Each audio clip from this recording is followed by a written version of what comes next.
Governor Chris Christie's inner circle faces a deadline today. His appointees are supposed to turn over information related to New Jersey's traffic jam scandal. One of the governor's aides who received a subpoena resigned Friday.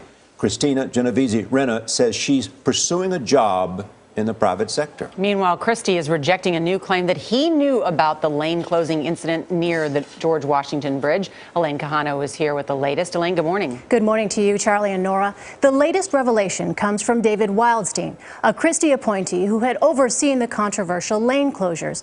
Wildstein resigned in December from the Port Authority, the agency in charge of the bridge. Facing the threat of prosecution, he is now turning on his former ally, suggesting that the governor wasn't forthcoming about his role in the bridge scandal.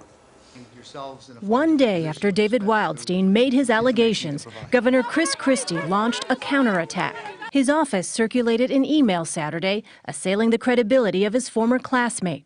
Among other things, the email said Wildstein was publicly accused by his high school social studies teacher of deceptive behavior, and David Wildstein will do and say anything to save David Wildstein.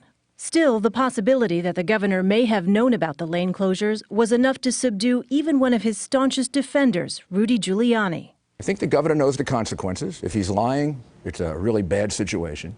If he's not lying, then something very unfair is being done to him. Wildstein's accusation became public in a letter sent by his lawyer on Friday, which said evidence exists tying Mr. Christie to having knowledge of the lane closures during the period when the lanes were closed. Last month, during a nearly 2-hour-long press conference, Christie repeatedly denied being involved. I had no knowledge of this, of the planning, the execution, or anything about it. And then I first found out about it after it was over.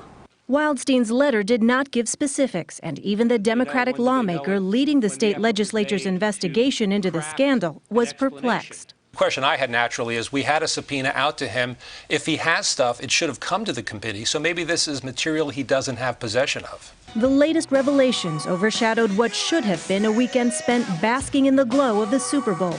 Instead, Christie was heckled and booed. And ducked reporters' questions. Any comment on Wildstein? Wildstein made his accusation in a letter sent to the Port Authority asking the agency to pay his legal bills. Later today, the investigative committee is expected to receive some of the thousands of pages of documents in response to subpoenas it issued last month. Charlie, Nora? Thank you, Elaine.